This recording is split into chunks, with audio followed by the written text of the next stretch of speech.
Je pensais qu'engager un tuteur pour ma fille se traduirait simplement par de meilleures notes et moins de soirées passées à m'inquiéter pour les devoirs.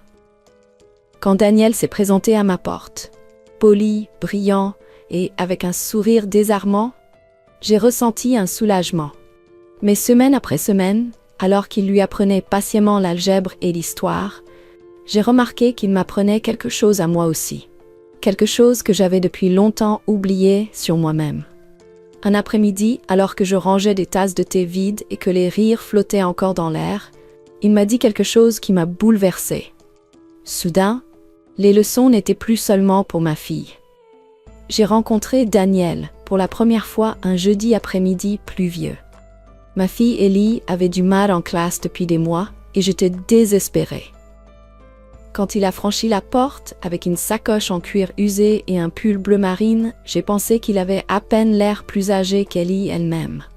Son sourire chaleureux et confiant m'a tout de suite mise à l'aise. « Madame Lawson, je suis Daniel. Merci de me recevoir », dit-il en me tendant une poignée de main ferme. Il y avait quelque chose de rafraîchissant dans sa présence, presque apaisant. Dans les semaines qui ont suivi, Daniel est devenu une présence familière chez nous. 2 fois par semaine, il venait après l'école, s'installait à la table de la cuisine avec Ellie et la guidait patiemment à travers les fractions et les dissertations. Je m'asseyais non loin, faisant semblant de lire ou de nettoyer, mais en réalité, j'écoutais la cadence de sa voix. Calme, encourageante, jamais condescendante. Cela faisait des années que la maison n'avait pas été remplie par la présence de quelqu'un comme ça. Depuis mon divorce, la vie avait pris un rythme régulier, mais solitaire. Travail, maison, tâches ménagères, répétition. Ellie avait son univers d'adolescente et moi mes responsabilités. Je m'étais habituée au silence, à ce mur invisible entre mon passé et toute possibilité d'avenir. Mais Daniel était différent. Son rire résonnait dans les couloirs. Sa gentillesse s'infiltrait dans les murs et sans le vouloir en moi aussi. Un soir, après une journée particulièrement orageuse, Daniel est resté un peu plus longtemps. Les routes étaient inondées et Ellie était déjà couchée. Je nous ai préparé du thé et nous nous sommes assis l'un en face de l'autre à la table de la cuisine, la vapeur s'élevant entre nous. « Vous faites un excellent travail avec elle », dit-il en me regardant droit dans les yeux. Je souris, minimisant la remarque. Elle est têtue, comme sa mère. Il a ri doucement. Sincèrement, ce n'est pas un défaut. Cela signifie qu'elle a de la volonté. La conversation a dérivé vers des sujets plus légers. Les livres, les voyages, même des histoires d'enfance embarrassantes. J'ai ri comme je ne l'avais pas fait depuis des années. Un rire qui vous fait mal à la poitrine, mais vous allège le cœur. Au fil de la soirée, j'ai remarqué des choses chez lui que je m'étais interdite de voir auparavant. La façon dont ses yeux se plissaient quand il souriait, sa manière attentive d'écouter, cette petite habitude nerveuse de tapoter ses doigts contre sa tasse. Je sentais un changement, subtil mais indéniable. La semaine suivante, Daniel a commencé à arriver un peu plus tôt et parfois à rester un peu plus tard. Ellie l'adorait et j'avais confiance en lui. Mais il y avait quelque chose d'inavoué qui grandissait entre nous. Quelque chose de lourd dans l'air pendant ces instants volés où Ellie n'était pas à portée d'oreille. Un soir, alors que Daniel rangeait ses livres et ses notes, il s'arrêta, hésitant. « Madame Lawson » commença-t-il, la voix incertaine.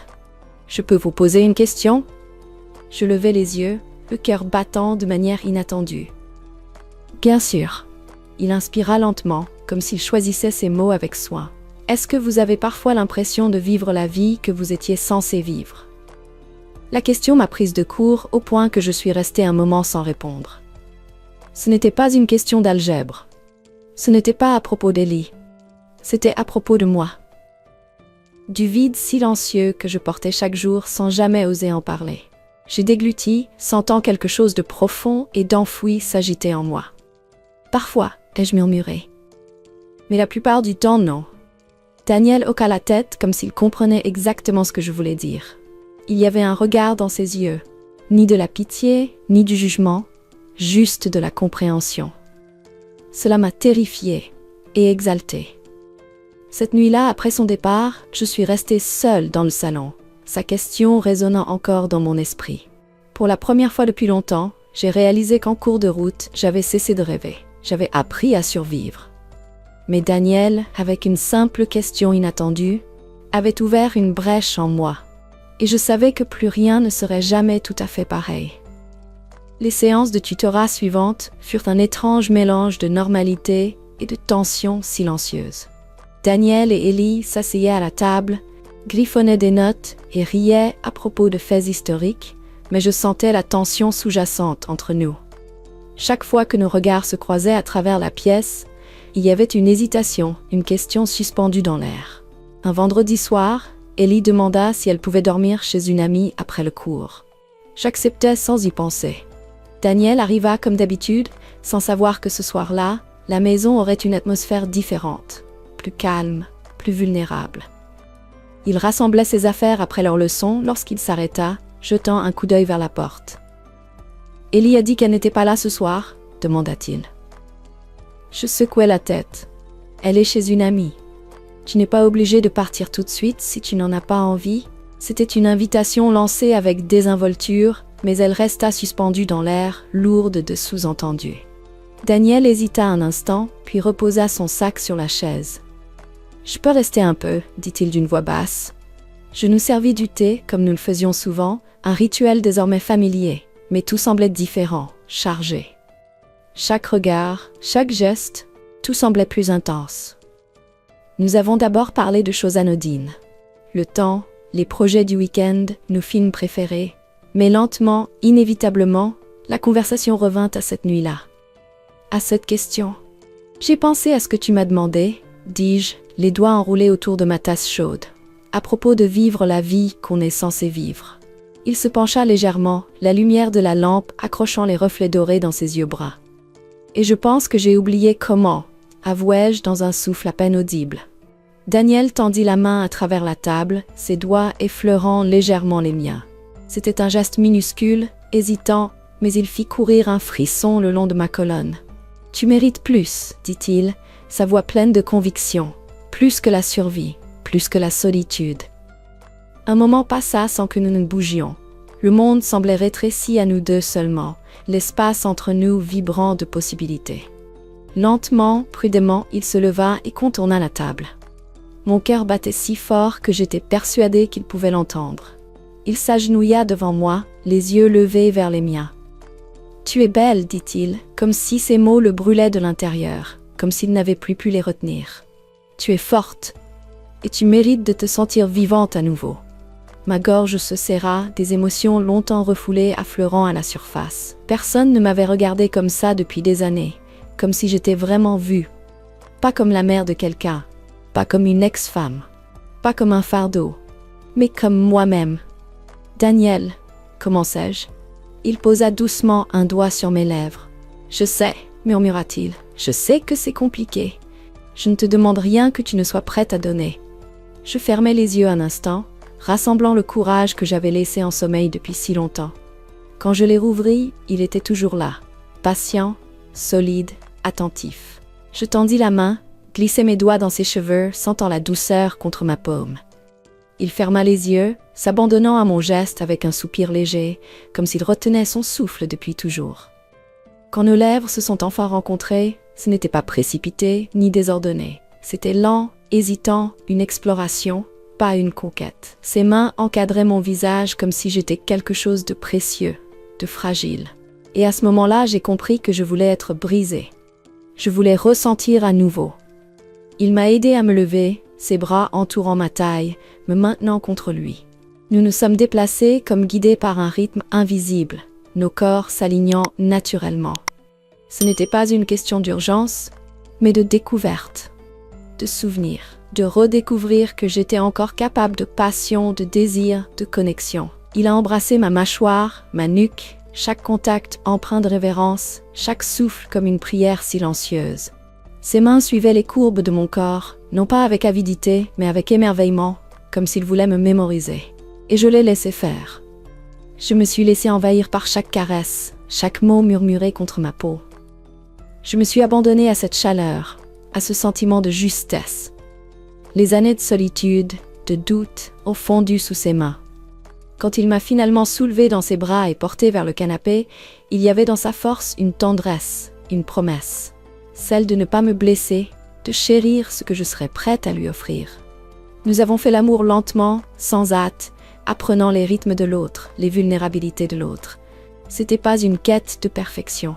C'était une question de vérité, de guérison, d'être touché avec douceur, avec intention. Après, nous sommes restés enlacés sous une couverture douce, la lumière tamisée projetant des ombres apaisantes dans la pièce. J'ai posé ma tête contre sa poitrine, écoutant le rythme régulier de son cœur, ressentant une paix que je n'avais plus connue depuis des années. Il passait ses doigts dans mes cheveux, son toucher léger comme une plume. « Tu es incroyable », murmura-t-il. Je souris contre sa peau, sentant les larmes me monter aux yeux. Non pas de tristesse, mais de gratitude. De la gratitude envers la vie, aussi imprévisible soit-elle, pour m'avoir offert ce cadeau inattendu. « Merci », soufflai-je. Il resserra ses bras autour de moi. « Non », dit-il doucement. « Merci à toi de m'avoir fait confiance. Nous sommes restés ainsi longtemps. Pas besoin de mots. Le silence entre nous n'était plus lourd de solitude. Il était plein de réconfort, d'espoir. Finalement, il m'embrassa sur le sommet du crâne et dit « Ça n'a pas besoin de s'arrêter ici. » Je levai la tête pour le regarder.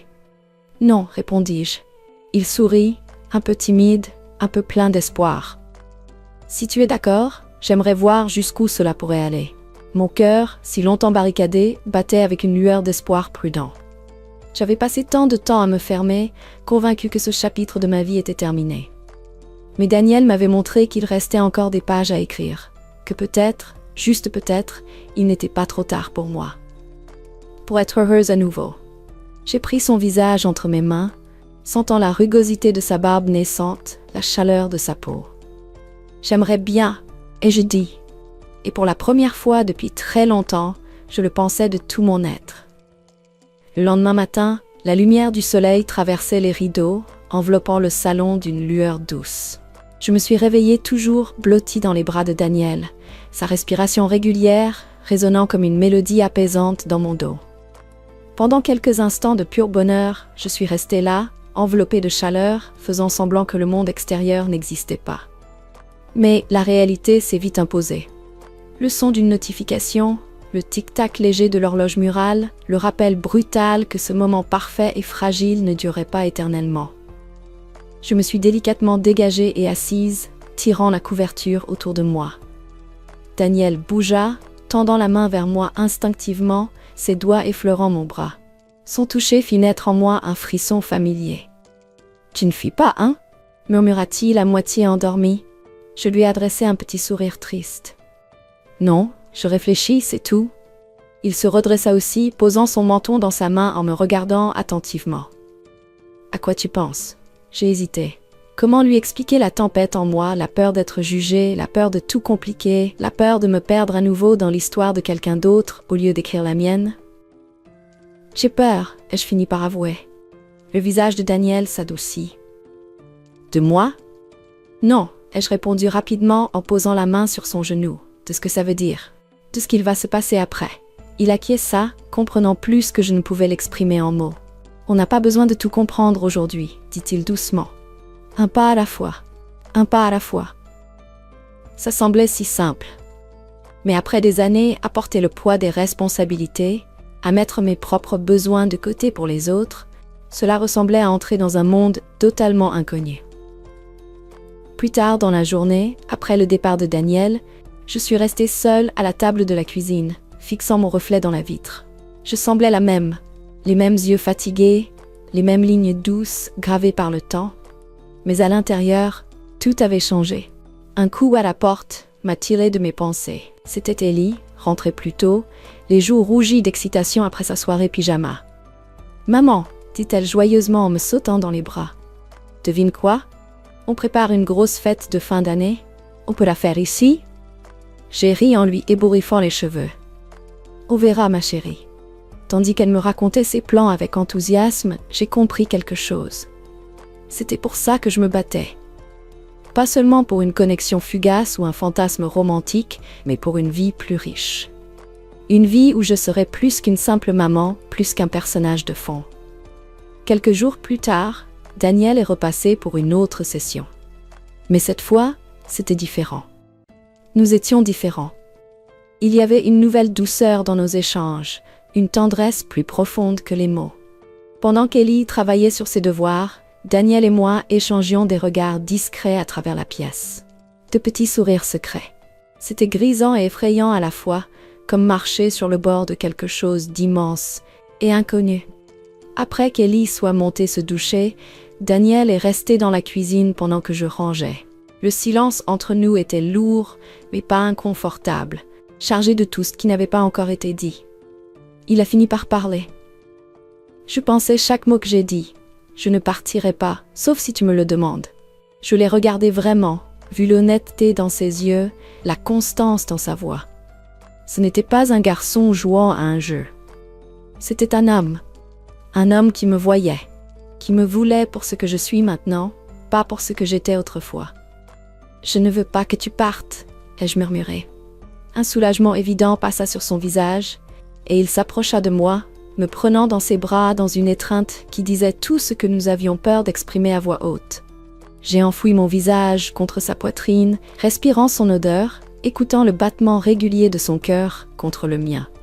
C'était le chaos, c'était complexe, c'était terrifiant, mais c'était réel.